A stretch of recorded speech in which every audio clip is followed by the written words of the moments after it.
Hello everybody, and thank you for joining us for the third presentation in our day of IR webinars for CREST. So thank you very much to those of you that have returned to the webinars, and for those of you who are new, welcome. And so today your presentation is going to be Weird and Wonderful Malware Delivery, and this is by Rowden from Deloitte. So I will be passing over to Connor in a second, but just before we do that, I'd just like to go through if you have any questions. So if you do have any questions throughout this presentation that you would like to ask Connor, there will be a chance at the end for you to ask those questions. There is a question pane that you can type into, so please feel free to put your questions in that question pane throughout the presentation so that you don't forget them at the end, or please, again, once the presentation's over, then please type them into that question pane and we will get them asked of Connor. So I won't hold up any more and keep talking. I will pass over to Connor. So thank you very much, Connor. Thank you very much, Debbie. Good morning, everyone. As mentioned, I'm Connor Rowden. I'm from the Deloitte UK team. I'm a manager in our cyber incident response team, and also the lead for Deloitte's tactical threat hunting service. I'm one of the technical responders, so I sit on the other end of our backbone, as it were, responding to incidents which happen with our retainer clients or walk-in clients, and help respond to incidents that they're dealing with. So I have quite a wide range of experience when it comes to industries and incident types.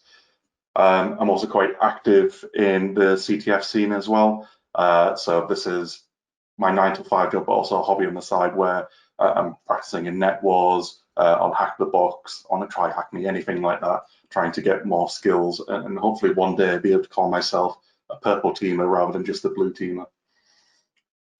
Just to kind of set some context for this presentation, we're talking about weird and wonderful malware delivery. So I thought it'd be quite nice just to set the scene of what malware actually looks like in 2021. So malware has been on the rise in the last 8 years. Surprise to no one, hopefully.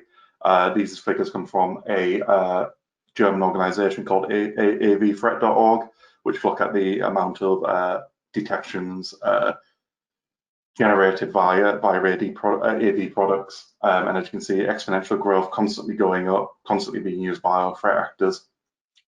Some of the challenges that we're facing with dealing with malware in an instant response capacity in 2021 is, firstly, that dedicated malware development teams exist now. So these are teams which will sit for hire, often up on something like the darknet, advertising their skills in the creation of malware for specific cases. So if you, as a threat actor, were able to break into an organization, do a bit of fingerprinting around that, so kind of go, right, so it's a Windows environment, they're running this version of Active Directory, I've got a domain admin, and all of the endpoints are Windows 10 running this type of antivirus or endpoint protection solution. You could then go onto the darknet and approach these teams with your requirements of, hey, I need some ransomware that affects this type of Windows operating system, can bypass this endpoint solution, protection solution, and then has a customized ransomware at the end of it for this amount. They'll turn around and actually be able to deliver that in some cases, at least. There's also little to no employee security training. I think we're getting a lot better at stuff like phishing. So there's lots of phishing exercises going on at the minute, which is fantastic, as that is, quite a major avenue of entry for our attackers. But there are still things on the preliminary which I think need to be addressed a little bit more. So things like when a user shows up to work one morning and they realize that maybe there's emails in their sent box, in their sent email box, which weren't there the previous day and weren't emails that they've sent, being able to actually pick up on that and recognize that as an incident, and then also know within their organization where to report that and what's the appropriate measures to take. I think that's where we're kind of lacking in security training at the minute.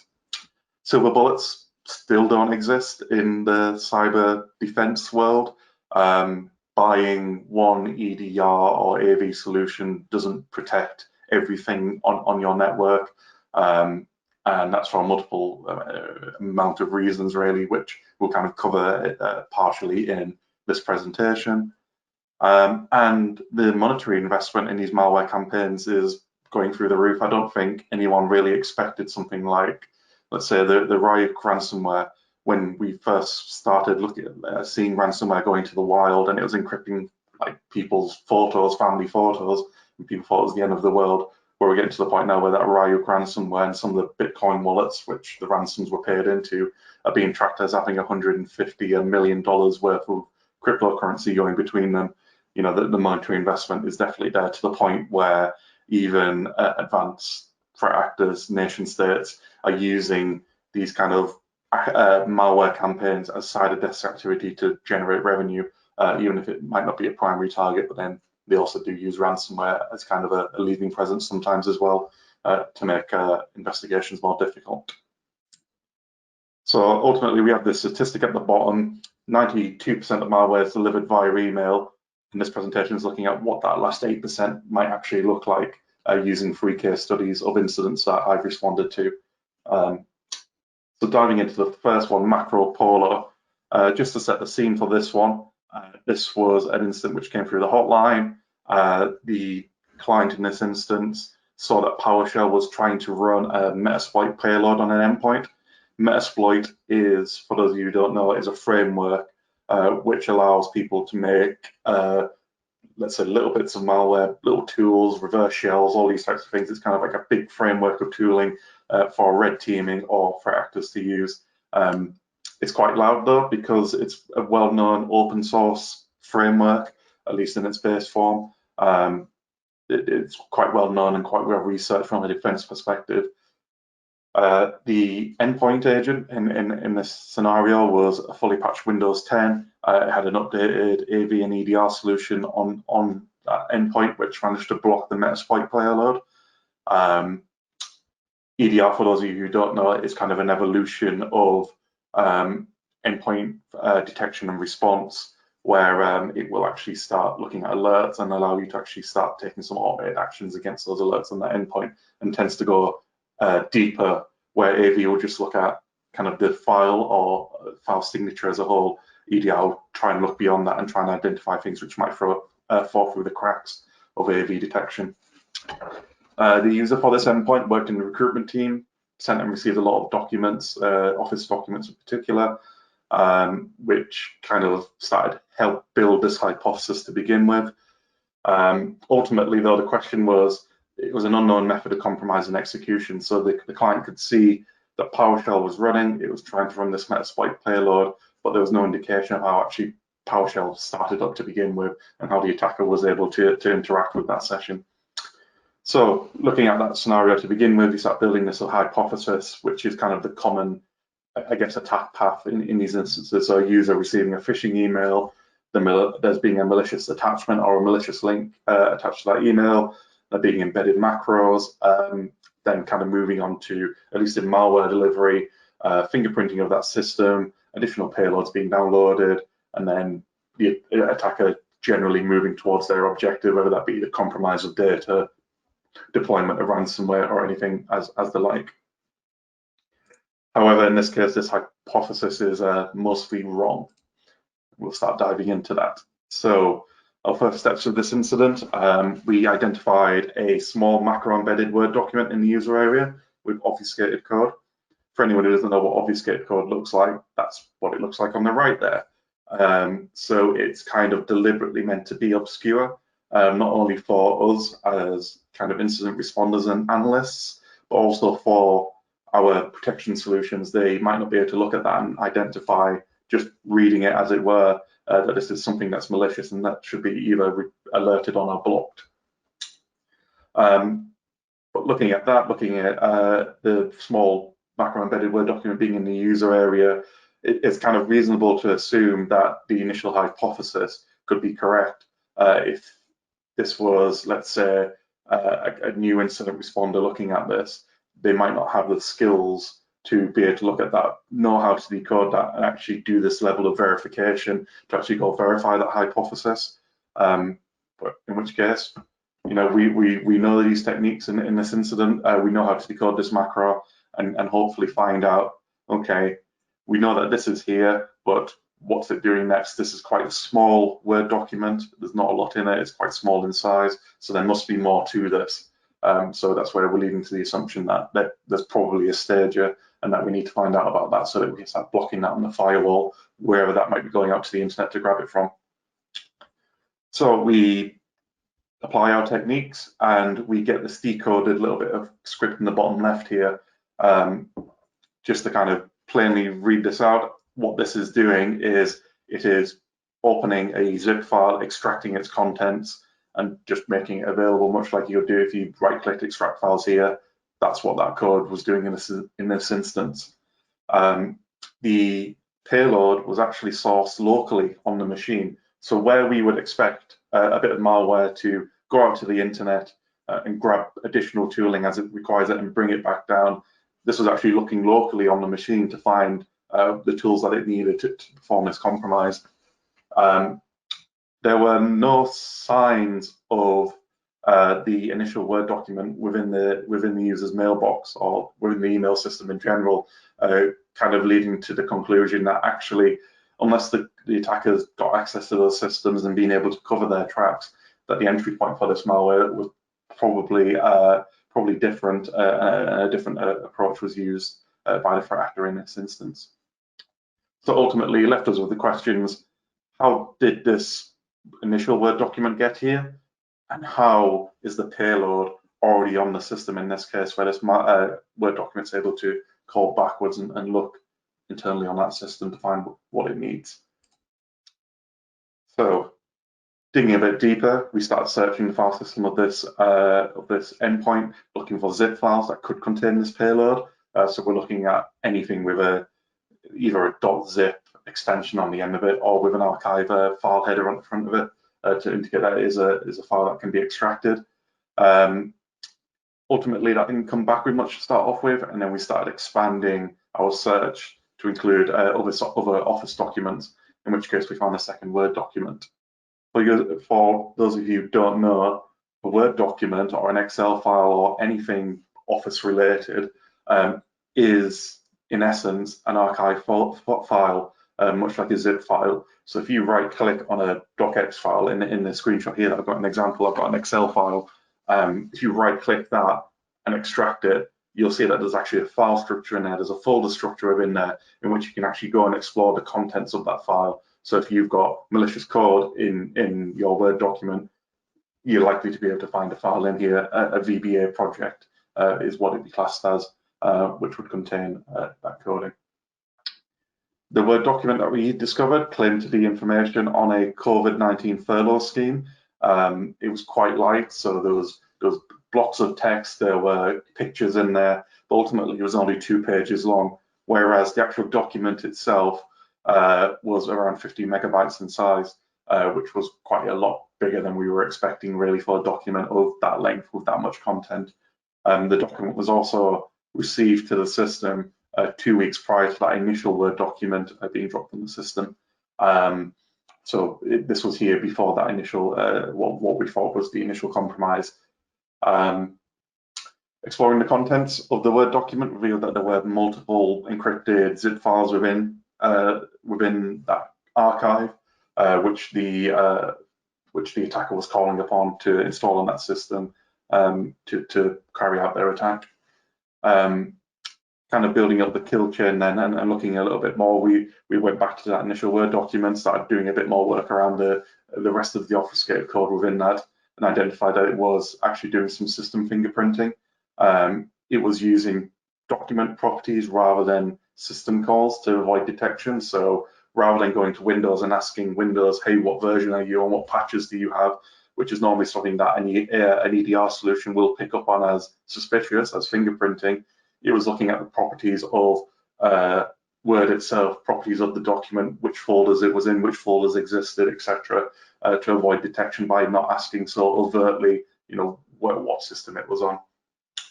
And based off that fingerprinting, it would select a payload from this Word document that we received 2 weeks prior it would select a payload based off what it gathered through the fingerprinting. So if it was a Windows 10 machine with this level of patching, it would pick this payload. If it was a Linux machine, this payload, etc., etc. And it would work from that. So It was a long investigation, to be honest, after that, because there was a lot of elements to it, and it warranted a deeper dive to actually fully establish what that chain of events looked like. And ultimately, we determined that the user initially clicked on a malvertising campaign. So they were on a website, they got this advertising for a COVID-19 furlough scheme claim scheme, I believe it was. They clicked on that link, got this initial Word document which had the payloads within it, and that kind of just sat there for 2 weeks. In that 2 weeks, the attacker updated their malvertising campaign. So when the user visited the same website and clicked on a different but quite similar advertisement, it downloaded that thought to be initial Word document. Then the fingerprinting took place, so the Word document ran its code, selected the payload from the first instance of the Word document, and executed it, and then ultimately went down the Metasploit route of picking up of trying to deploy a payload and getting caught by the EDR agent. So lots of very covert work to end quite overtly, unfortunately, for the attacker in this case. So why was an endpoint protection effective in this case? So firstly, the business relied upon macro-enabled documents to perform their everyday work. So we had, accountants that were using macro-embedded documents to create charts and reports on a daily basis. So to stop that from flagging within their EDR solution, they'd gone into that and configured it in such a way that if you find macros running, ignore it, because we're getting 50 alerts for this per day and we don't want to deal with them, basically. So it kind of established that as kind of the baseline activity of what was expected. Antivirus and EDR can only provide so much protection against encoded and encrypted payloads. So let's say, for example, if something is encrypted, well, the AV or EDR agent is not going to know the password to that. There's some which do try to decrypt it with common passwords, but if the attacker's been smart and put a stronger password on that or a stronger encryption algorithm, then there's the chance that they might not be able to actually peel back those layers and actually see what's contained within those archives. The attacker avoided using loud system calls on the system to start fingerprinting it. So this is where it was looking at the document properties rather than asking Windows itself, hey, what version are you? It was kind of using some more overt methods to kind of avoid the EDR solution in this case.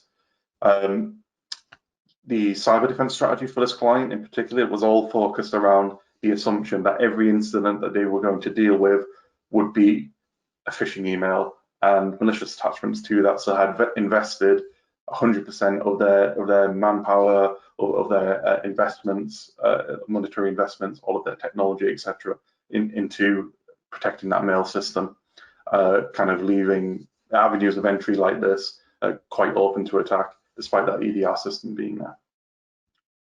The payloads were crafted to bypass protection and use something called proxy execution to basically use legitimate Windows programs to execute malicious code.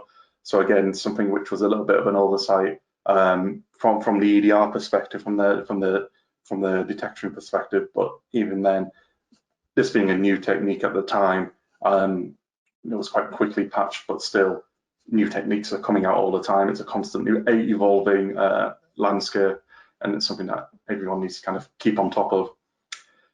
And sourcing the payloads locally ultimately provided a little bit of obfuscation to the protection solutions if they were looking for any network indicators. So if we were looking for something going out to GitHub to go get a payload to get the next part of the stage, then we wouldn't have seen that basically because it was sourcing it locally because the payload was already on the system. And that kind of wraps up this case study. So ultimately, the weird and wonderful part of this thing is the weapons were already, the payloads were already in the system prior to the attacker needing them. And much like kind of a spy movie where they put the tools that they need into the restaurant that they're going to carry out some type of espionage, they were already there prior to security getting there, which, is a very interesting way of going about things. And this has been the only time that I've seen something like this, but yeah, keep a very keen eye just in case I do see it again, really. Moving on to the next case study. So we have secondhand compromise. this was an interesting one where we had responded to a ransomware incident. We were working with this client, focusing on recovery efforts to basically help them get back up on their feet. This ransomware had completely rampant through this environment, encrypted everything it could get its hands on, and the AV solution, which was centrally managed, was disabled as part of this attack. Although we couldn't really figure out why initially to begin with, but we'll come on to that in a second. Focusing on recovery efforts, we were sat there, I was sat there in the IT office with the people running the systems, helping perform the recovery, and we started talking about some haunted servers that they had in their server rooms, which like to turn themselves on, which was quite interesting. The majority of the IT infrastructure in this case was second-hand appliances as well, which was very concerning, so to say, since a lot of them did have the original OEM software on them, so software that was put there by the manufacturers, which can sometimes be quite difficult to remove. So sat there trying to think, well, how can a server turn itself on? Well, you could have faults with the hardware, with the software. You could have scheduled tasks, scheduled restarts, software updates, or work on LAN. A lot of them, though, kind of lead you to think, right, we should dig a little bit deeper into this and actually work out what's going on in this instance, rather than just calling them haunted. So we grabbed the server, start doing some investigation, and discovered that work on LAN was enabled within the BIOS of that system. So that is the very basic settings of the system. There was a setting in there where if the server received a certain type of packet over the network port, it would turn itself on and be responsive. Digging a little bit deeper into that, some of the remote support functions which were included as part of the server, and I'll call out now that this server was 10 years past end of service life by the time we got to it, so the software was very vulnerable, but no patches, nothing was available to it to actually address this vulnerability. But especially crafted packet to the server would start an interactive shell, basically allowing anyone who had captured the return connection to start editing files on the server, start looking around and seeing what was going on in that system. Performing the investigation, we found that some of the on-boot scripts had been altered. So there was an on-boot script which the system administrators were using to monitor who was logging into the server. That script was edited to firstly disable the antivirus solution when the system rebooted, and then also overtly download a crypto miner onto the system. When I say overtly, I mean in the sense that they did not try to hide their action in any way. It was an unobfuscated URL which ran up to a website which was well known in the threat intelligence community for serving pieces of malware like this. And unfortunately, in these cases, crypto miners are, in our experience, are often the prelude to ransomware attacks, whether that be the same attacker looking at it and kind of going, I'm not getting a lot of money actually from running these crypto miners. I might get a bit more if I put some ransomware out there, or another attacker exploiting similar mechanisms to deploy the ransomware onto that network. And it would have been a really good tip-off in this case as well for the ransomware attack that is incoming, since the AV solution was disabled in this instance. So lessons learned as part of this: admin tools can be just as persistent as malware. Checking what software you have running on there that enables your administrators to do their work. Is that locked down as much as it can be? Should it be there? Is it the right way to be doing things, or are there alternative methods which should be taken into account to make it more secure? Incidents, much like we discussed it in the beginning with users recognizing emails that they haven't sent in their sent items. Incidents can be happening right under your nose. Even as a network administrator, sometimes if you're going into, as a new hire into a new environment, sometimes you just accept that things are the way that they are without questioning that second time. And sometimes it is that new, fresh pair of eyes which actually can raise incidents like this as something which need to be considered. And finally, there's still no evidence of ghosts infecting servers or anything like that. I've not seen any paranormal activity with IT equipment to this day.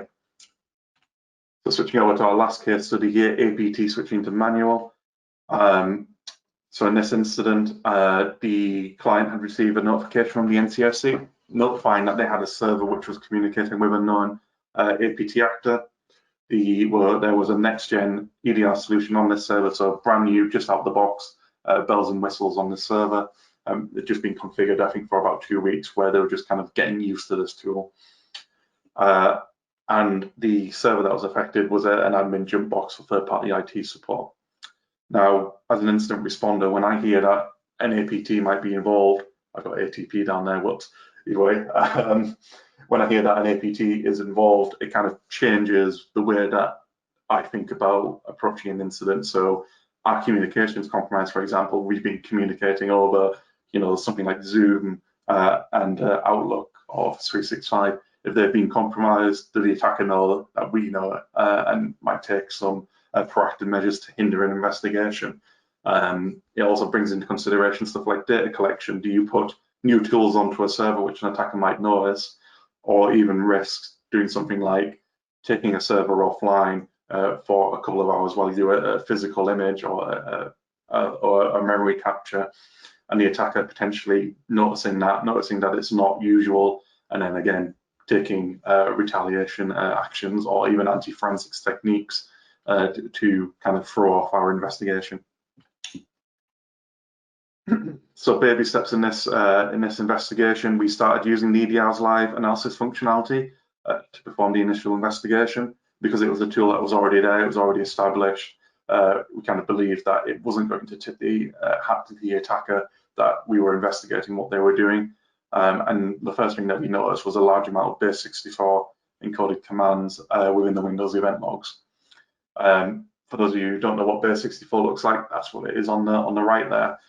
So it's a string of upper and lowercase alphabet characters and numbers with sometimes some padding on the end of it, which is that equal sign that you can see in that second box there. The commands in this instance were double encoded, so you'd have to do the decoding mechanism twice to actually get to your plain text, which is at the bottom there, in which case it's just reading out, this is my payload, and putting it into a file, a .bin file on the system.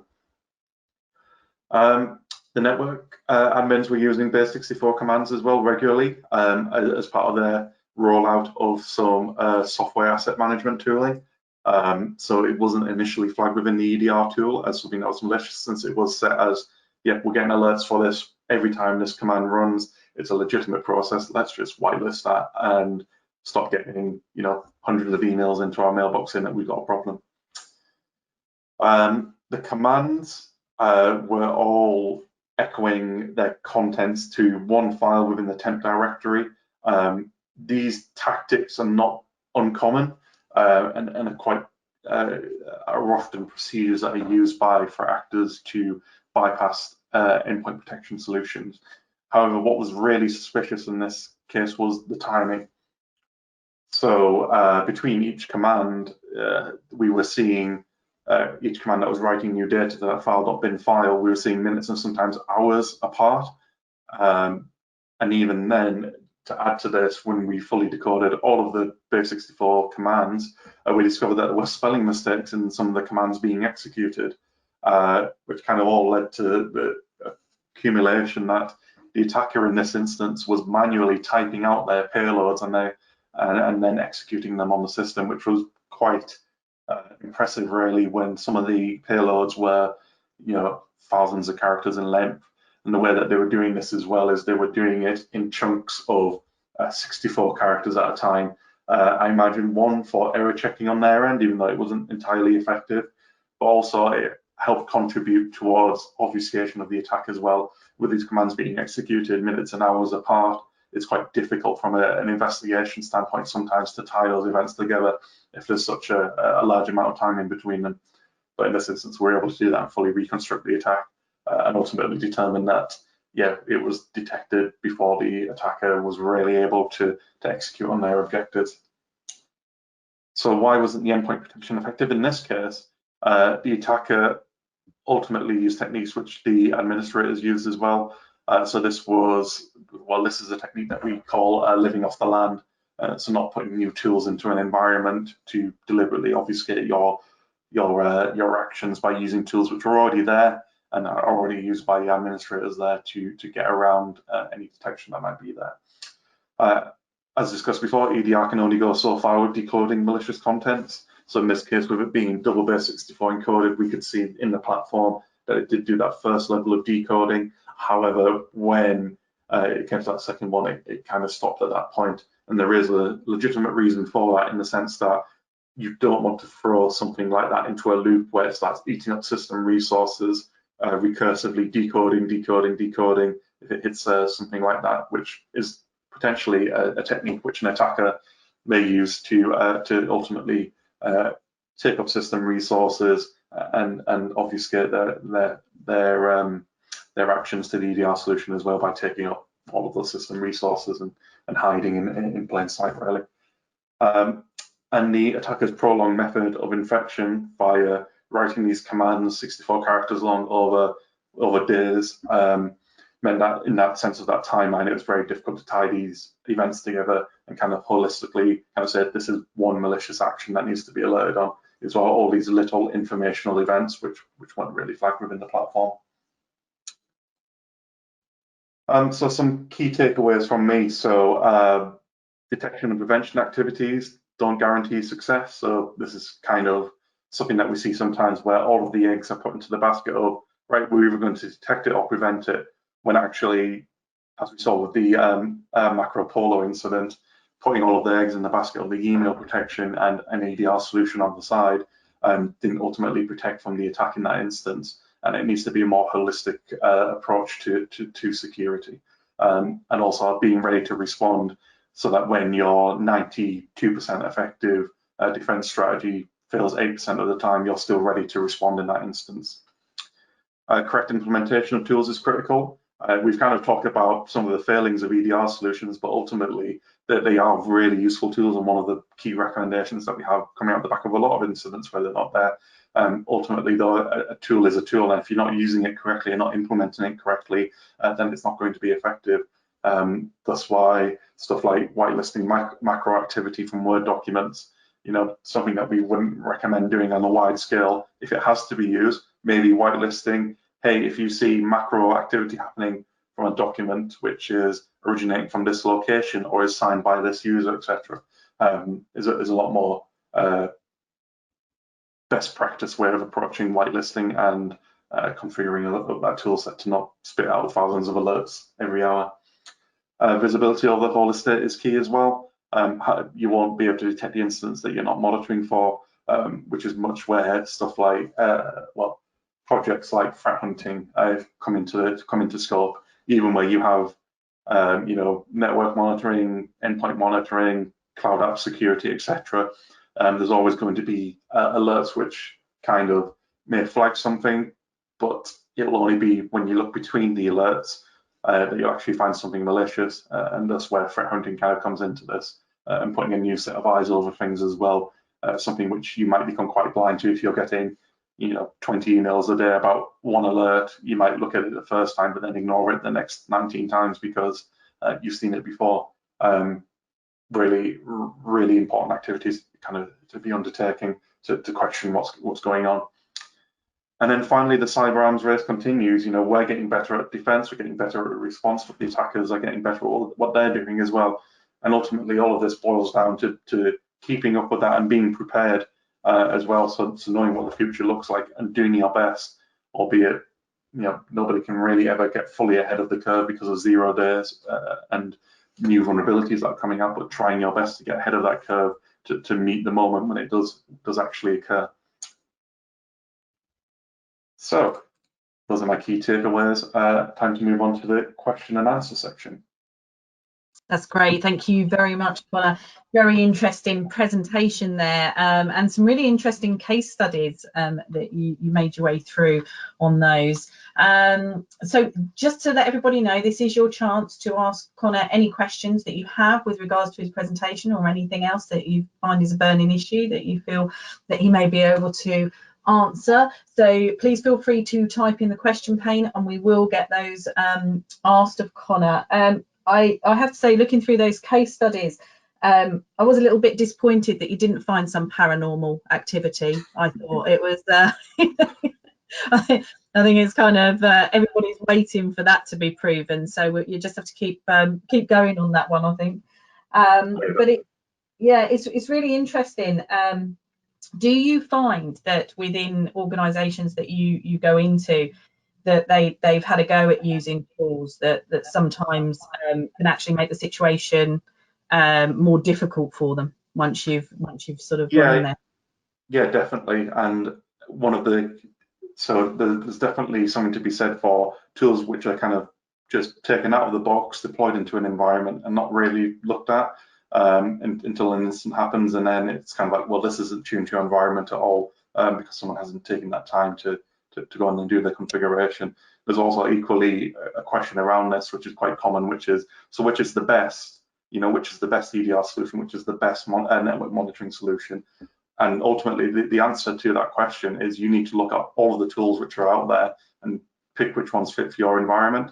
There's some out there which have all the bells and whistles, full API access, etc., which you can do some really complex stuff around. But if you haven't got a complex environment, that tool's very much overkill for you, and might not be suitable, because then you might not be leveraging it to its full extent, where another solution might be not give you that level of access, but may do it in such a way which has additional advantages, such as easier whitelisting and easier monitoring as well.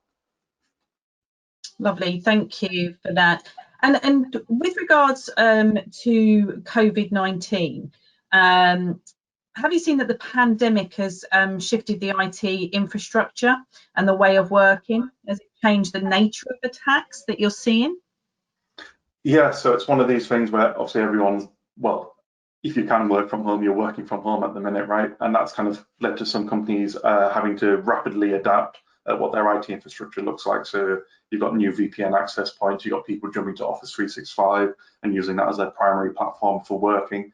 And the attackers ultimately, they're opportunistic. They're looking for any avenue from which, especially from a social engineering perspective, they can take advantage of. So COVID-19, furlough scheme, people are scared, that they might lose their job once the furlough scheme ends. It's quite easy to entice clicks based off the back of that, using fear as kind of the main motivator. But then at the same time, the attackers have kind of shifted. We're working from home. I'd also like to think that the attackers have started working from home as well, and probably putting a bit more hours because it's so profitable right now, and they are getting a lot more clicks because of the kind of world that we're living in at the minute. Yeah, because people are more readily available, aren't they? They're sort of sat in front of their computers, sort of that 24/7 time, aren't they? Excellent. So I don't think there's any other questions that have come in. So thank you very much, Connor, for that. As I say, if anybody does have any questions, please feel free to pop them through to the marketing@crest-approved.org email. We will happily pass those over to Connor and see if he can get back to you. So that would be really good. And I will pass over to Connor to just say a last few words in a minute. But thank you very much for everyone that's attended today. It's much appreciated, and it's been a great presentation. So Connor, I'll just pass over to you for a last few words. Yeah, well, thank you very much everyone for attending. I am on LinkedIn as kind of my main platform. If you do want to reach out to me directly with any questions, happy to accept people on there. We just ask that if you send me a request to add me, just put in here that you've met me from the CREST presentation, just so that I know where you're adding me from, in case we've got no mutual connections or anything like that. Other than that, I hope you enjoy the rest of the webinars that we've got coming up as well, and hope that you attend the other half of my team's presentation later on ransomware readiness assessments. Other than that, have a good rest of your day. That's lovely. Thank you very much, Connor. And yes, please feel free to join us for any of the other presentations throughout the day. And we look forward to seeing some of you on those later, and have a good rest of the day. Take care. Thanks. Bye.